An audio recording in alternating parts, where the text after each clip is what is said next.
তো হ্যালো বন্ধুরা, তোমরা দেখতে পাচ্ছ এখন আমি আছি শ্রীকান্তলা গ্রামের এই মা মনসা মন্দিরের পিছনে। আর এখন আমি যাব শ্রীকান্তলা গ্রামে, যে সেই একটা ভোলা মন্দির আছে, সেই সামনে একটা কীর্তন হচ্ছে, সেটাই তোমাদের সাথে শেয়ার করবো, তোমাদের ওখানে যে দেখাচ্ছি। হাঁটতে হাঁটতে আমি এখানে চলে এলাম। তোমরা দেখতে পাচ্ছ এই জায়গাটা অবশ্যই চিনতে পারছো। আর সামনে দেখতে পাচ্ছ যে ওখানে প্যান্ডেল আছে আর কীর্তন হচ্ছে, সেখানে যে তোমাদের দেখাচ্ছি। গঙ্গা নদীর অবস্থাটা তোমরা দেখতেই পাচ্ছ, গঙ্গার পাশেই কীর্তনটা হচ্ছে। তারপরে তোমরা দেখতে পাচ্ছ আমি অনেকটাই কাছে চলে এসেছি, গঙ্গা নদীর পাশে একদম কীর্তনটা হচ্ছে, যে দেখতে পাচ্ছ তোমরা।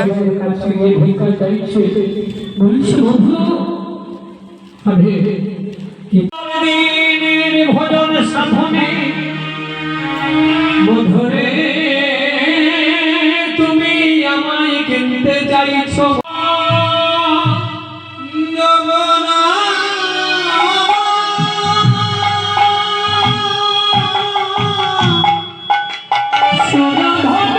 তোমরা দেখতে পাচ্ছ একদম গঙ্গার পাশে একদম এই কীর্তনটা হচ্ছে।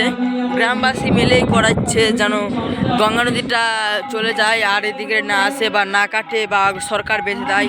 তারপরে দেখতে পাচ্ছ গঙ্গাটা এদিককার অবস্থা, গঙ্গার এই দিক থেকেও অনেকটাই সুবিধা আছে বাঁধার, গঙ্গা নদী বাঁধার, তবুও সরকার এখনও গঙ্গা নদী বাঁধছে না। আর এদিকটা তোমাদের দেখাই, যে দেখতে পাচ্ছ গঙ্গার থেকে কিছুটাই দূরে এখন, যেহেতু গঙ্গা নদী কাটে না তাই জন্য কীর্তনটা হয়ে গেল।